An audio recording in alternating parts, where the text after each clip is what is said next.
राजेश जोशी, अब मैं आपके पास आ रहा हूँ। कांग्रेस पार्टी में 21 साल पहले चुनाव हुए थे। सोनिया गांधी और जितेंद्र प्रसाद आमने-सामने थे। जितेंद्र प्रसाद के पिता। सोनिया गांधी के खिलाफ जितेंद्र प्रसाद चुनाव लड़े थे। हालांकि उसके बाद आरोप यह है कि उसके बाद से ही जितेंद्र प्रसाद को अकेला कर दिया गया, उनको किनारे किया गया, आइसोलेट करके उनको बहुत बुरी हालत में ला दिया गया पार्टी में। ये चुनाव लड़ने की सजा उनको भुगतनी पड़ी। लेकिन इसके पहले के भी कांग्रेस के इतिहास को देखें तो उसमें कई तरह अध्यक्ष पद के चुनाव को लेके राजनीति के अनेक किस्से सुनने को मिलते हैं। किसके सामने कौन कैंडिडेट खड़ा हुआ, कौन डमी कैंडिडेट था, किसको रिबेल के तौर पे खड़ा कर दिया गया, फिर उसे जिता दिया गया। दूसरी किसी पार्टी में कम्युनिस्ट पार्टियों को छोड़कर आपको ऐसा कोई किस्सा याद आता है जहां नेतृत्व के खिलाफ चुनाव होता है और उस चुनाव में 2 पक्ष होते हैं और उनमें एक जीतता है, एक हारता है? देखो, सबसे बड़ी बात तो ये है कि भारतीय जनता पार्टी का उदाहरण लीजिए। भारतीय जनता पार्टी में जिस तरह से अध्यक्ष का चुनाव होता है, उसका कंपैरिजन जो है, वो आप कांग्रेस से कीजिए। भारतीय जनता पार्टी में उनकी जो पॉजिटिव चीज़ है, वो ये है कि उनके पास जो लीडरशिप के अलग-अलग लेयर्स हैं, उसमें बहुत सारे लोग। तो एक व्यक्ति, एक परिवार पे फोकस नहीं रहता है। लेकिन चुनाव किस तरह से होता है, किस तरह से सर्वसम्मति से वहाँ अध्यक्ष बनाया जाता है। नड्डा जी जो हैं वो सर्वसम्मति से बने, उससे पहले अमित शाह अध्यक्ष थे, वो गुजरात में स्थानीय राज्य स्तर के नेता थे और जैसे ही नरेंद्र मोदी प्रधानमंत्री बने, जीते, नरेंद्र मोदी के राइट हैंड मैन थे वो और वो पार्टी का अध्यक्ष उनको बना दिया गया और ये सब कुछ सर्वसम्मति से हुआ।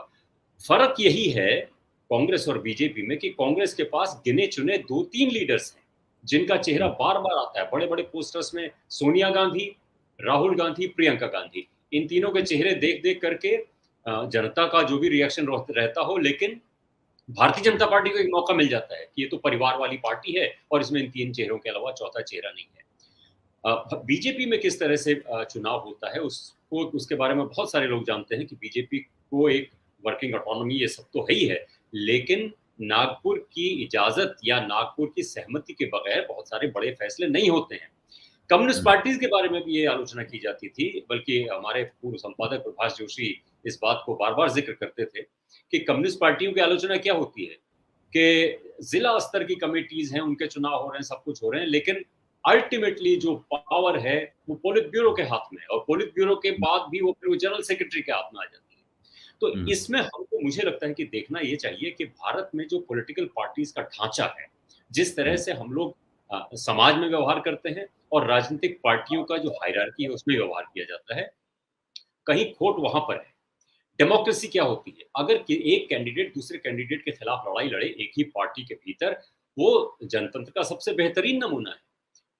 वेस्टर्न बार-बार हम लोग वेस्टर्न डेमोक्रेसीज़ की बात करते हैं, पश्चिमी देशों की बात करते हैं। वहाँ अपनी पार्टी को डिफाई करके लोग वोट देते हैं। जैसे आपको याद याद होगा आलोक, इराक युद्ध जब हुआ था तो ब्रिटेन में लेबर पार्टी के बहुत सारे वोकल जो लीडर थे उन्होंने टोनी ब्लेयर का विरोध किया था। ये पार्लियामेंट के अंदर भी और ये अमेरिका में भी। यहाँ यहाँ क्या माना जाता है कि अगर आप एक लीडर का विरोध कर रहे हैं तो आप बागी हैं। विरोध को पॉलिटिकल जो जनतांत्रिक लड़ाई में उसको बगावत माना जाता है। ये फ्यूडल माइंडसेट है पॉलिटिकल पार्टीज़ का। कम्युनिस्ट पार्टीज़ में थोड़ा कम है, लेकिन ऐसा नहीं है कि वहाँ भी नहीं है। ऐसा बिल्कुल नहीं है। तो अब अगर आप पार्टी के जो जो एक लाइन है उसके खिलाफ जाएँगे, तो आपको या तो आइसोलेट कर दिया जाएगा या बहिरागत कर दिया जाएगा। भाई इससे ज़्यादा डेमोक्रेटिक कांग्रेस तो आज़ादी से पहले थी। आज़ादी से पहले जो लड़ाइयाँ हुई हैं मैंने पॉलिटिक्स होती थी उसमें, बहुत खाँटी पॉलिटिक्स होती। महात्मा गांधी पॉलिटिक्स करते थे। सुभाष चंद्र बोस का वो किस्सा सभी को मालूम है कि सुभाष चंद्र बोस जब आए तो महात्मा गांधी ने कहा कि ये पट्टाभी सीतारमैया के खिलाफ तो कि मेरी निजी हार होगी। तो राजनीति वहाँ भी होती थी, लेकिन डेमोक्रेसी को फ्लरिश होने का मौका दिया जाता था। अब पहली बार कांग्रेस के पास मौका है कि एक डेमोक्रेटिक तरीके से अनफॉर्चुनेटली बात ये है कि वो ऐसे मौके पर डेमोक्रेसी का एक तरह से प्रयोग कर रही है, जब वो बहुत ही एकदम दबी कुचली पार्टी बन गई है, जो एक-एक करके नेता चले गए हैं। इस वक़्त चैलेंज सबसे बड़ा उस लीडर के पास होगा, जो इस पार्टी को एकजुट रख के आगे ले जाने की ख्वाहिश रखेगा और अपना चुनाव में दावा पेश करेगा। शशि थरूर। मतलब शशि थरूर के बारे में यूसुफ अंसारी साहब ने अभी कहा कि शशि थरूर कुछ और कारणों से बदनाम है, ठीक है ना।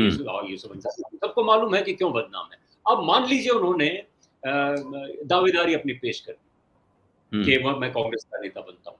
अब आप देखिए जो उनके उनके जो विरोधी हैं, पार्टी में नहीं, पार्टी के बाहर, भारतीय जनता पार्टी को कितना जबरदस्त मौका मिल जाएगा, क्योंकि यही वो शशि थरूर थे, इंटेलेक्चुअली शार्प, पढ़े लिखे, पॉपुलर सपोर्ट उनका वहां पर है, केरला में है, लिखते पढ़ते हैं, किताबें लिखी हैं, लेकिन उनको क्या कहा, कितने $50 मिलियन गर्लफ्रेंड, 50 करोड़ की गर्लफ्रेंड।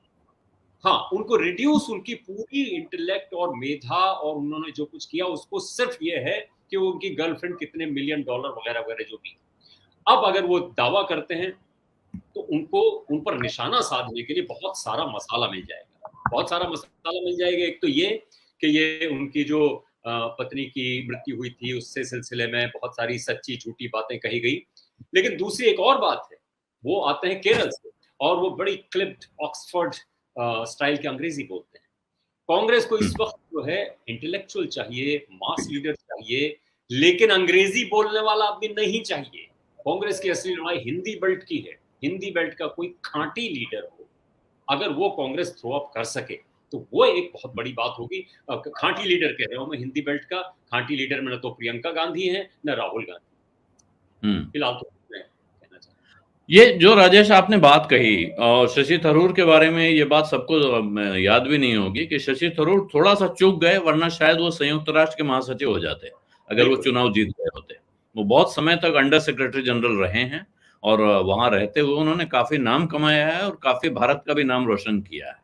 उस वक्त लेकिन मुझे याद है, माफ कीजिएगा, मैं आपने जिक्र कर दिया इसलिए मैं वो कर रहा हूँ। जिस वक्त उनकी दावेदारी थी उससे पहले वहाँ स्पेशल एक न्यूयॉर्क में समिट हुआ था, उसमें मैं कवरेज करने के लिए गया था और शशि थरूर से मैंने मुलाकात की, अंडर सेक्रेटरी जनरल थे वो, और मैंने उनसे कहा कि आप हिंदी में मुझे इंटरव्यू दीजिए, तो उन्होंने मना किया, no I can't speak Hindi. लेकिन उस आदमी को देखिए, उसके बाद हिंदी में इंटरव्यू दिया, क्योंकि दिल्ली में रह चुके थे थोड़ा अटकते हुए, उसके बाद उन्होंने अपनी हिंदी पे इतना काम किया है कि बीबीसी हिंदी के प्रोग्राम में, लाइव प्रोग्राम में, वो हिंदी प्रोग्राम में शामिल हुए। तो भाषा को लेकर के वो इलिटिस्ट जरूर लगते हैं, लेकिन खुले दिमाग के हैं। पर बदायूं में, एटा में, मैनपुरी में, बिहार में, राजस्थान में, वहां की जो पसीना है और धूल है, वो शशि थरूर उसको कांग्रेस को कहां ले जा पाएंगे। सॉरी, मैं आपका बात को बीच में काट दिया। नहीं, ये आपने बहुत अच्छी जगह पहुंचा दी राजेश। ये जो बात आपने कही, मुझे इससे याद आ रहा है, अभी 2 हफ्ते पहले हमने शशि थरूर से उनकी किताब पे बात की, why I am a Hindu, मैं हिंदू क्यों हूं। ये किताब इंग्लिश में लिखी उन्होंने, उसका हिंदी अनुवाद हुआ और उस पर इंटरव्यू की बात हुई, तो उन्होंने कहा भाई वो हिंदी में उसका ट्रांसलेशन आ गया है और मैं चाहता हूं कि आप लोग उसका हिंदी वाला अनुवाद भी पढ़ लें और फिर हम लोग इस पे बात करें। और वो पूरी 1 घंटे की बातचीत राजेश, उसमें मुझे लगता है कि मैंने और आशुतोष ने अंग्रेजी के ज्यादा शब्द इस्तेमाल किए होंगे शशि थरूर के मुकाबले। तो आज की तारीख में उन्होंने ऐसी हिंदी बोलनी सीख ली है और वो हिंदी बोलचाल की हिंदी ही है। वो हिंदी क्लिष्ट हिंदी जो डिक्शनरी पढ़ के सीखी जाती है वो नहीं है। तो शशि थरूर अपनी तरफ से जिसको कहते हैं रीच आउट करने की या उस भाषा को पकड़ने की कोशिश कर रहे हैं। भाषा के प्रति उनका आग्रह अंग्रेजी में दिखाई पड़ता है जब वो एक ऐसा शब्द लिख देते, ऐसे ऐसे शब्द वो ढूंढ के लाते हैं कि उनके एक शब्द पे ही दिन भर बहस होती रहती है इस देश में कि इस शब्द का अर्थ क्या होता है। तो मुझे लगता है कि ये बात आप सही कह रहे हैं, सबके बावजूद, सारी कोशिश के बावजूद, कि शशि थरूर अगर उत्तर प्रदेश के ग्रामीण इलाकों में उनका नाम लिया जाएगा या वो खुद आ जाएंगे, तो लोग उन्हें देखने के लिए आ सकते हैं कि भाई ये बबुआ कौन आ गया है।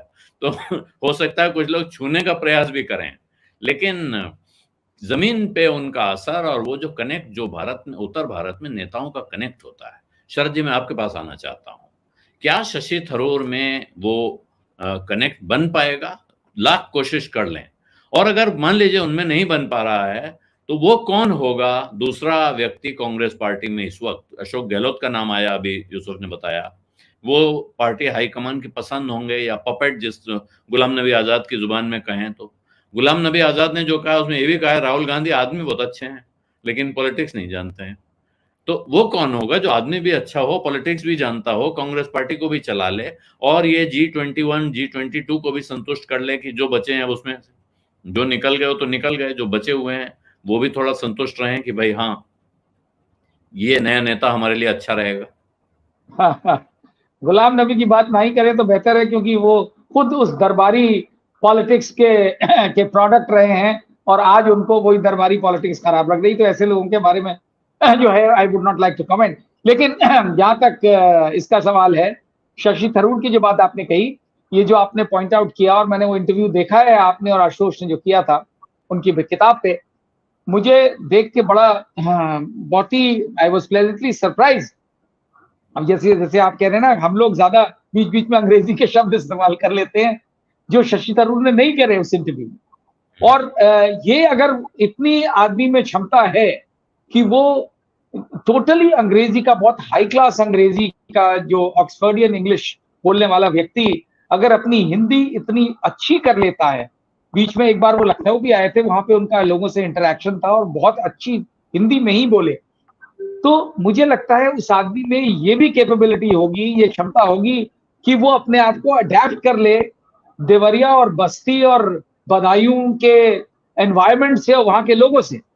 मुझे लगता है ऐसे व्यक्ति में, क्योंकि where there is will there is way, जो पुरानी कहावत है, इस शख्स में ऐसा दिखता है और कमिटमेंट है। दूसरा क्या है कि जब आदमी ये तय कर लेता है कि मुझे ये करना है और डिटर्मिनेशन है, तो मेरा ख्याल जरूर कर सकता है। सत्य हिंदी का ऐप डाउनलोड करें गूगल प्ले स्टोर पर।